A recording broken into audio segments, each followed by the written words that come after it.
ہمارے چینل میں خوش آمدید۔ تو چلیے شروع کرتے ہیں آج کی کہانی۔ میری کہانی اتنی ہی عجیب ہے جتنی عجیب خواہش میری ماں کی تھی۔ میری ماں نے مجھے جنم دیا تھا اور جنم دینے کا تاوان مانگ کر اس نے مجھے میری ہی نظروں میں گرا دیا۔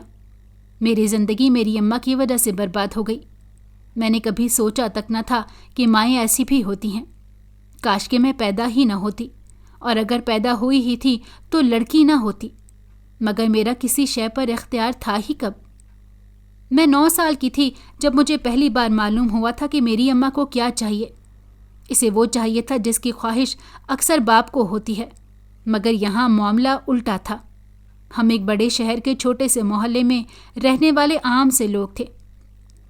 میرے ابا مستری تھے اور ٹھیکے پر گھر بنانے کا کام پکڑتے تھے، اور جب کبھی ٹھیکے پر کام نہیں ملتا تھا تو ابا دھیاڑی بھی لگا لیا کرتے تھے، کیونکہ وہ جانتے تھے کہ وہ گھر اور بیٹیوں کا بوجھ اٹھانے کے لیے اکیلے تھے۔ نہ ان کا اپنا کوئی بھائی تھا اور نہ ہی ان کی بیٹیوں کو بھائی جیسی دولت مل سکی تھی۔ ابا نے میری اماں سے پسند کی شادی کی تھی۔ اماں ان کے پرانے محلے میں رہتی تھیں، جہاں ابا نے اماں کو پسند کر لیا تھا، اور پھر جلد ہی اماں کے گھر رشتہ بھیج دیا۔ اماں کے گھر والوں نے بھی بنا کسی اعتراض کے رشتہ قبول کر لیا، اور یوں اماں بیاہ کر میرے ابا کے گھر آ گئی۔ میری اماں اپنے گھر میں 6 بھائیوں کی اکلوتی بہن تھی، اور ابا کی کوئی بہن تھی نہ بھائی، وہ اکلوتے تھے۔ اماں جب بیاہ کر ابا کی دلہن بن گئی تو ابا بتاتے ہیں کہ اماں کی شروع سے ایک خواہش تھی کہ ہمارے ہاں پہلی اولاد بیٹا پیدا ہو۔ اکثر یہ خواہش تو باپ کرتے ہیں، مگر میری اماں چاہتی تھی کہ وہ بیٹے کی ماں کہلائی جائے، اور اس کے لیے اماں نے بہت دعائیں بھی کی۔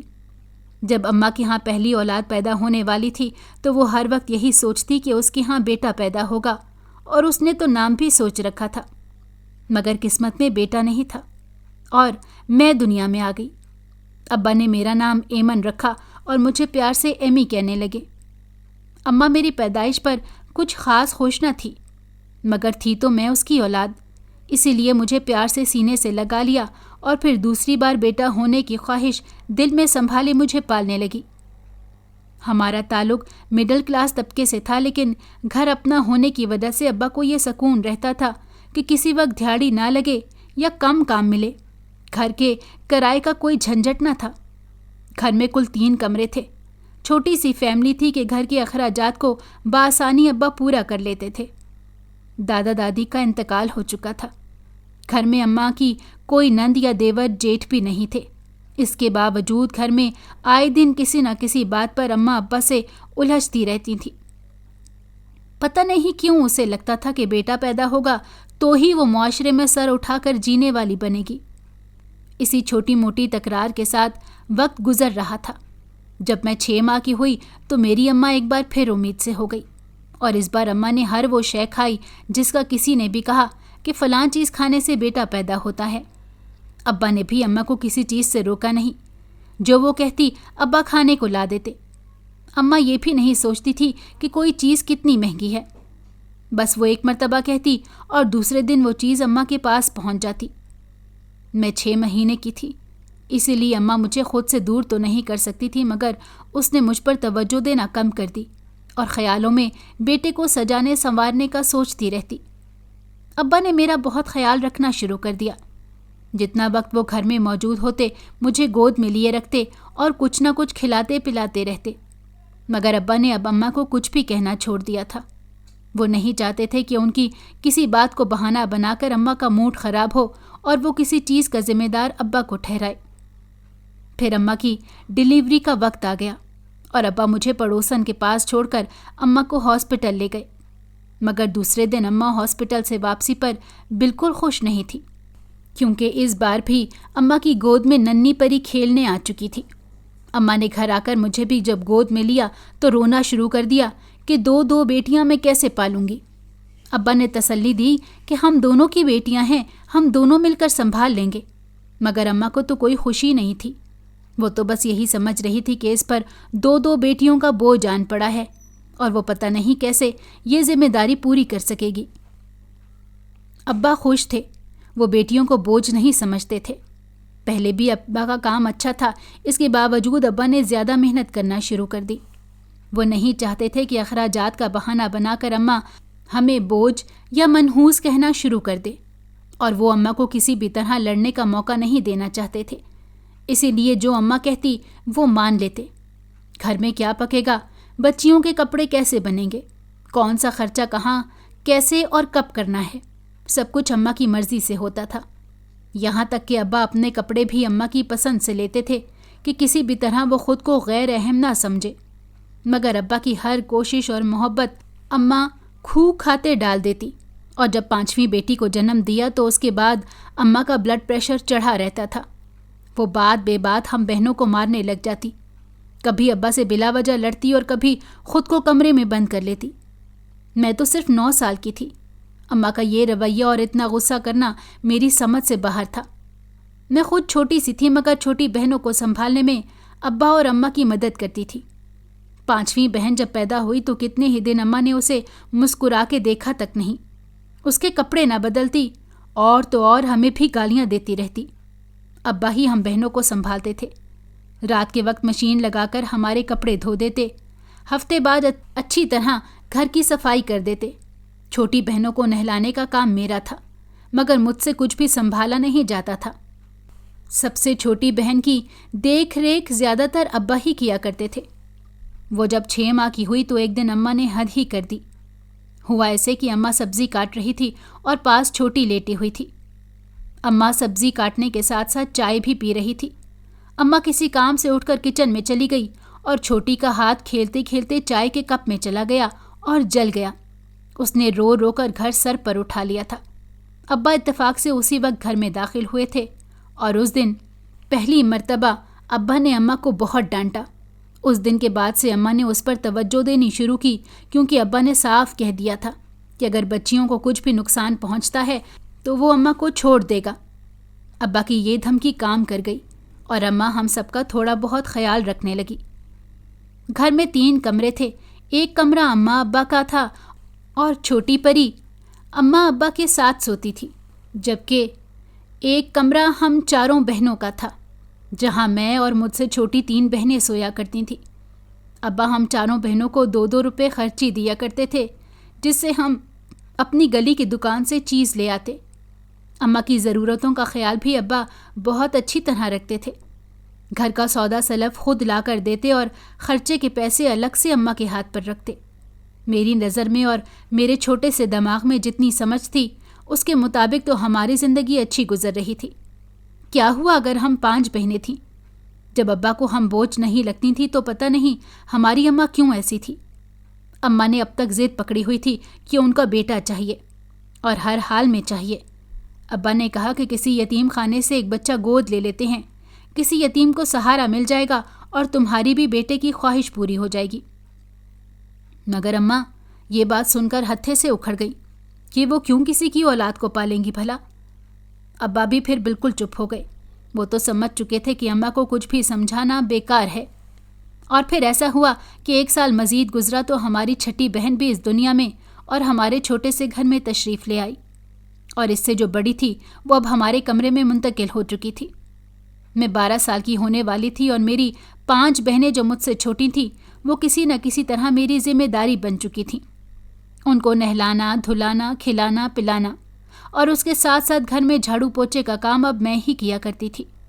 اور اماں ایک مرتبہ پھر بیٹی کے آنے پر سوگ منانے بیٹھ گئی تھی۔ آہستہ آہستہ مجھے بھی بہت سی باتیں اور چیزیں سمجھ آنے لگ گئی تھیں۔ میں جان چکی تھی کہ اماں کو ہر صورت میں بیٹا ہی چاہیے۔ اب تو میں بھی دعا کرتی تھی کہ میری اماں کی یہ آرزو پوری ہو جائے، اور اپنی بہنوں کو بھی دعا کا کہا کرتی تھی۔ اب اس گھر میں اماں ابا کے ساتھ ہم 6 بہنیں بھی تھیں، اور وسائل کم ہو کر مسائل بڑھتے جا رہے تھے۔ پہلے جہاں گھر میں ہر شے سہولت سے میسر تھی، اب ہفتوں بعد گوشت پکتا تھا، اور ہمارے کپڑے سال بعد بھی مشکل سے بنا کرتے تھے۔ ابا نے اماں کو بہت سمجھایا کہ اب مزید بچے کی خواہش نہیں ہونی چاہیے، جو ہیں انہیں کی اچھی تربیت اور پرورش کا انتظام کرنا ہماری ذمہ داری ہے۔ مگر اماں کے سر پر بیٹے کا جو بھوت سوار تھا وہ ایسے نہیں اتر سکتا تھا۔ اور پھر اماں کے ہاں ڈاکٹر نے جب خوشخبری کی نوید سنائی تو اس بار اماں نے جی جان لگا دیا۔ ہر بابے کے پاس گئیں، منتیں مرادیں مانی، ڈاکٹروں سے مشورہ کیا اور جانے کیا کیا۔ محلے کی عورتیں جس طرح کا وظیفہ بتاتی اماں کرتی تھیں، یہاں تک کہ اماں نے اس حالت میں روزے بھی رکھے، مگر کہتے ہیں نا کہ جو قسمت میں لکھا ہو وہی ہوتا ہے، اور پھر وہی ہوا جس کا ڈر تھا۔ ہماری 7ویں بہن دنیا میں آ گئی۔ اماں بے حد کمزور ہو چکی تھی۔ ڈاکٹر نے اماں کا آپریشن کرنے کا کہا کہ اب بچے پیدا کرنا بند کرو، مگر اماں مانی نہیں اور 7ویں بیٹی کو لے کر گھر آ گئی۔ اس بیچاری کو تو اماں نے اپنے کمرے میں رکھنے سے ہی انکار کر دیا تھا۔ اماں اس کی شکل نہیں دیکھنا چاہتی تھی، جیسے وہ اپنی مرضی سے بیٹی بن کر یہاں پیدا ہو گئی تھی۔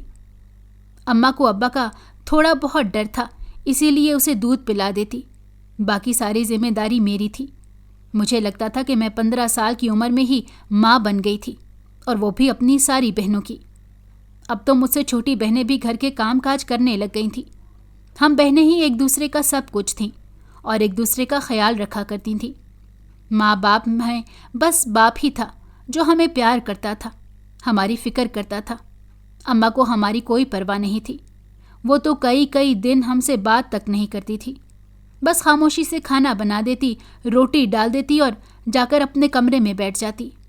اماں کبھی رونے لگ جاتی، کبھی ہمیں بد دعائیں دینے لگ جاتی، اور جب دل چاہتا ہم میں سے کسی نہ کسی کو پکڑ کر روئی کی طرح دھنک دیتی تھی۔ ابا اماں کو اب تک سمجھاتے تھے، مگر اماں سمجھنے والی تھی ہی نہیں، اور پھر ایسے ہوا کہ ایک مرتبہ پھر اماں امید سے ہو گئی، مگر پہلے مہینے میں ہی اماں کی طبیعت خراب ہو گئی۔ ابا اماں کو لے کر ڈاکٹرنی کے پاس گئے تو اس نے ابا کو باتیں سنانا شروع کر دی کہ اتنے بچے پیدا کرو گے تو یہی حال ہوگا تمہاری بیوی کا، کیونکہ وہ اب بے حد کمزور ہو چکی ہے۔ اور پھر اماں کا مس کیریج ہو گیا۔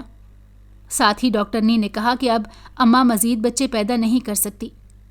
یہ سن کر اماں کو دلی صدمہ ہوا۔ کتنے ہی دن وہ کمرے میں بند روتی رہی، کسی سے بات نہیں کرتی تھی، اور اب چھوٹی کو دودھ پلانا بھی چھوڑ دیا تھا۔ اسے ابا چمچ سے دودھ پلاتے اور مجھے سکھا دیا تھا ابا نے کہ دودھ میں پانی ڈال کر پتلا کر کے منی کو پلانا ہے۔ دن گزرنے لگے، اماں کچھ نرم پڑ گئی اور کمرے سے باہر آنا جانا شروع کیا۔ اب منی کو بھی سنبھال لیتی تھی۔ اس نے شاید قسمت اور حقیقت کے ساتھ سمجھوتا کر لیا تھا۔ ابا بھی کام میں مصروف ہو گئے۔ پہلے کی طرح کھلا نہ سہی مگر گزارا ٹھیک ہو رہا تھا۔ ہم سب بہنیں سرکاری اسکول میں جاتی تھیں اور سب سے چھوٹی 2 بہنیں اماں کے پاس ہی گھر میں رہا کرتی تھیں۔ میں میٹرک میں تھی اور میرا ارادہ تھا کہ 12ویں پاس کر کے میں کسی اسکول میں ٹیچر لگ جاؤں گی اور ساتھ گھر میں ٹیوشن دیا کروں گی تاکہ ابا کا ہاتھ بٹا سکوں۔ مگر جب میں نے میٹرک کے امتحان دیے اور میری چھوٹی بہن 9ویں جماعت میں تھی، تب اچانک ابا کو دل کا دورہ پڑا، جس کی وجہ سے ڈاکٹر نے ابا کو بھاری کام کرنے سے منع کر دیا۔ اب ابا گھر میں بیٹھنے والے تھے ہی نہیں، اور بیٹھ بھی جاتے تو گھر کیسے چلتا۔ میں نے ابا سے اجازت لے کر گھر میں بچوں کو ٹیوشن دینی شروع کر دی۔ میں خود پڑھائی میں اچھی تھی، اسی لیے 8ویں جماعت تک کے بچوں کو ٹیوشن پڑھا سکتی تھی۔ پہل تو چھوٹی کلاسوں کے بچے ٹیوشن آنے لگے، مگر پھر آہستہ آہستہ 5ویں 6ٹی کے بچے بچیاں بھی ٹیوشن آئے تو نرسری کے جی اور پہلی کلاس کے بچوں کو پڑھانے کا کام میری چھوٹی بہن کرنے لگ گئی۔ میں مناسب فیس لیتی تھی، اس لیے دیکھا دیکھی محلے کی عورتیں میرے پاس اپنے بچے ٹیوشن بھیجنے لگیں، اور ایسے 4-5 ماہ میں ہی میرے پاس 15-20 بچے ہو گئے۔ میں اب کھانا بھی بنانے لگ گئی تھی اور گھر کے باقی کام اپنی بہنوں سے کروا لیا کرتی تھی، ساتھ ان کی دیکھ بھال بھی میرے ہی ذمے تھی۔ اماں تو بس لا تعلق سی رہتی اور 2-4 دن بعد دل کرتا تو کھانا بنا دیتی۔ اب تو ابا کے ساتھ بیٹھ کر باتیں بھی نہیں کرتی تھی، اور ابا الگ پریشان سے رہنے لگے تھے۔ ایسے ہی 2-4 سال گزر گئے اور میرا انٹر مکمل ہو گیا۔ ابا سے فیس ادا نہیں کی جاتی تھی، اسی لیے چھوٹے موٹے خرچوں کے لیے میں ٹیوشن کی فیس استعمال کر لیتی تھی۔ کچھ پیسے اماں کو اور کچھ ابا کو دے دیتی تھی۔ پھر ہم پر ایک قیامت ٹوٹ گئی جب ابا کو دوسرا ہارٹ اٹیک ہوا اور وہ ہمیں اس دنیا میں اکیلا چھوڑ کر چلے گئے۔ ویسے تو ہم 7 بہنیں تھیں جن کے پاس ماں بھی تھی، مگر پھر بھی اکیلے ہی تھے۔ اب ہمارا پورا گھر صرف ٹیوشن سے ہی چلتا تھا۔ میری عمر 18 سال ہو گئی تھی۔ میں 12ویں سے آگے داخلہ نہ لے سکی، اور میری بہن نے بھی انٹر پاس کر کے ٹیوشن پڑھانے میں بہت ساتھ دیا۔ اس سے چھوٹی 2 بہنیں گھر سنبھالنے لگ گئی تھیں، اور میں نے مختلف اسکولوں میں انٹرویو دیے، مگر میری تعلیم بہت کم تھی، اسی وجہ سے کسی اچھے اسکول میں جاب نہیں ملی۔